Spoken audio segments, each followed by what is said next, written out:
আসসালামু আলাইকুম সম্মানিত ভিউয়ার্স, আজকে আমরা আসছি বাংলাদেশের বিখ্যাত একটি হাটে, যেখানে সবজি মাছ মাংস বিক্রি করা হয় না, এখানে বিক্রি করা হয় টাকা। আপনি টাকা দিয়ে টাকা কিনবেন। হ্যাঁ ভিউয়ার্স, যেটা শুনছেন সেটাই সত্যি।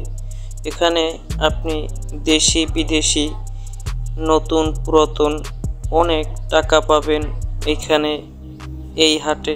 তো ভিউয়ার্স, আজকে আমরা বাংলাদেশের সম্ভবত কিছুদিন আগে ভাইরাল হওয়া যে 3টি নোট নতুন বাংলাদেশে লঞ্চ হয়েছে, তো আমরা সেই নতুন 3টি টাকা নিতে আজকে আমরা এখানে এসেছি। 20 টাকা, 50 টাকা ও 1000 টাকা এই নোটগুলো নেবার জন্য আমরা গুলিস্তানে আসছি। চলুন আমরা এখন ক্রয় করব 20 টাকার নোট, 50 টাকার নোট ও 1000 টাকার নোট। সম্মানিত ভিউয়ার্স, এটা 1000 টাকার নোট, এটা 50 টাকার নোট এবং এটা 20 টাকার নোট সামনের পিঠ। আর এটা হলো পিসের পিঠ 20 টাকার নোট, পিসের পিঠ 50 টাকার নোট, পিসের পিঠ 1000 টাকার নোট। সবচেয়ে বেশি সমালোচনা হচ্ছে এই 20 টাকার নোট নিয়ে, কারণ এখানে মসজিদের ছবি বাদ দিয়ে মন্দিরের ছবি দিয়েছে। সম্মানিত ভিউয়ার্স, 50 টাকার নোটটা মোটামুটি ডিজাইনটা ভালো হয়েছে, তবে নোটটা একদম পাতলা হয়ে গেছে 50 টাকার নোটটা। ভিউয়ার্স, 1000 টাকার নোট, 1000 টাকার নোটের কথা কি বলবো। 1000 টাকার নোট